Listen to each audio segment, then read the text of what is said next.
Hi అండి. ఎలా ఉన్నారు? మన ఎస్‌పీ ఫ్యామిలీకి స్వాగతం. నేను వెళ్ళబోయేది ఆల్రెడీ మీకు థంబ్‌నెయిల్‌లో తెలిసిపోయే ఉంటుంది. అదేనండి మనందరికీ ఎంతో ఇష్టమైన తిరుపతికి వెళ్తున్నాం.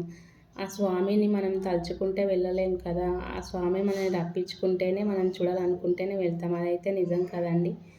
ఇలా ఎన్నో సార్లు జరిగే ఉంటుంది. అంటే మనం అనుకున్నప్పుడు అడ్డంకులు రావడము, వెళ్ళకుండా ఆగిపోవడము ఎన్నోసార్లు జరిగే ఉంటుంది కదా! నాకు కూడా జరిగింది. మేము ఇలా తిరుపతి ఎంటర్ అవ్వగానే మాకు ఆ దేవుడి దర్శనము ఊరేగింపుతో స్టార్ట్ అయింది. చాలా బాగా అనిపించింది. ఊరేగింపు స్టార్ట్ అయ్యే టైంకి మేము అక్కడికి చేరుకున్నాము. చాలా బాగా అనిపించింది. గోవిందరాజ స్వామి దర్శనం చేసుకోలేకపోయాము, లేట్ అయిపోయింది. ఇది పైకి తిరుమల వెళ్తున్నాము. ఈ అందాలు ఎన్నిసార్లు చూసినా అవి తనివి తీరవు కదండి. తిరుమల పైన చూడాల్సినవి ఎంత చూసినా అక్కడ ఏదో తెలియని విశేషాలు, వివరణలతో చాలా చక్కగా ఉంటుంది. ఇంకా తెలుసుకోవాల్సినవి ఉంటాయి, కానీ వేరేవేమీ ఉండవు. ఇదంతా నైట్ వ్యూలో వెళ్ళినందుకు చాలా బాగా అనిపించింది. ఎప్పుడు నైట్ టైంలో మేము అక్కడికి వెళ్ళలేదు, ఇదే ఫస్ట్ టైం. ఆ వ్యూ అంతా చాలా చాలా అద్భుతంగా అనిపించింది. మీరు ఎప్పుడైనా నైట్ టైం వెళ్ళారా? ఇలాంటి ఎక్స్పీరియన్స్ మీకు కలిగిందా? చాలా బాగా అనిపించింది. నైట్ మాకు కింద టెంపుల్స్, వకులమాత టెంపుల్ దర్శనం అయిందండి. మంగపట్నంలో అమ్మవారి దర్శనం కూడా అయ్యింది. మేము ఇంకా నైట్ స్టే చేసి మార్నింగ్ తిరుమలకు స్టార్ట్ అయ్యాము. కానీ అక్కడ మాకు నైట్ ఉంది దర్శనము.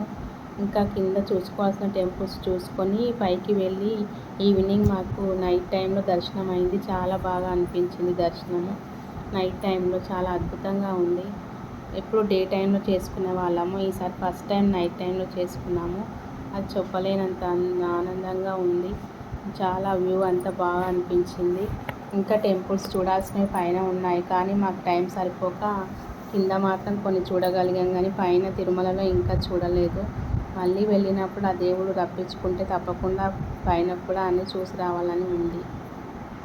మన ప్రపంచంలోనే అత్యధిక ధనమైన దేవాలయాలలో తిరుపతి, ఆంధ్రాలో ఉన్న తిరుమల తిరుపతి రెండో స్థానంలో ఉంది. మొదటి స్థానంలో కేరళ అనంత పద్మనాభ స్వామి దేవాలయం.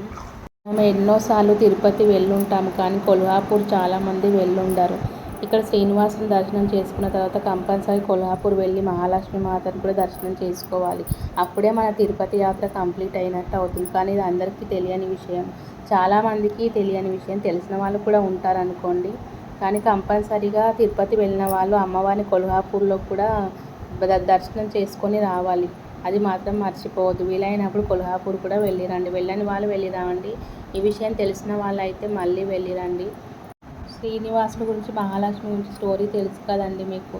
దాని గురించి ఇంకొకసారి ఇంకో వీడియోలో చెప్పుకుందాం. అందువల్లే కొల్హాపూర్ వెళ్ళి రావాలని చెప్పాను. తిరుపతి యాత్ర కంప్లీట్ అంటే అందరూ తిరుమల, తిరుపతి వెళ్తే సరిపోతుంది అనుకుంటారు, కానీ కొల్హాపూర్ ఎవరైతే వెళ్ళి వస్తారో అప్పుడే తిరుపతి యాత్ర ముగించినట్టు అవుతుంది. మా వీడియోలు మీకు నచ్చినట్లయితే లైక్ చేయండి, షేర్ చేయండి, భక్తి భావాలను పెంచండి. మీకు నచ్చినట్లయితే సబ్స్క్రైబ్ చేసుకోండి. వేరే వాళ్ళకు కూడా మా ఛానల్ గురించి ఎక్స్ప్లెయిన్ చేయండి. థ్యాంక్ యూ, ధన్యవాదాలు.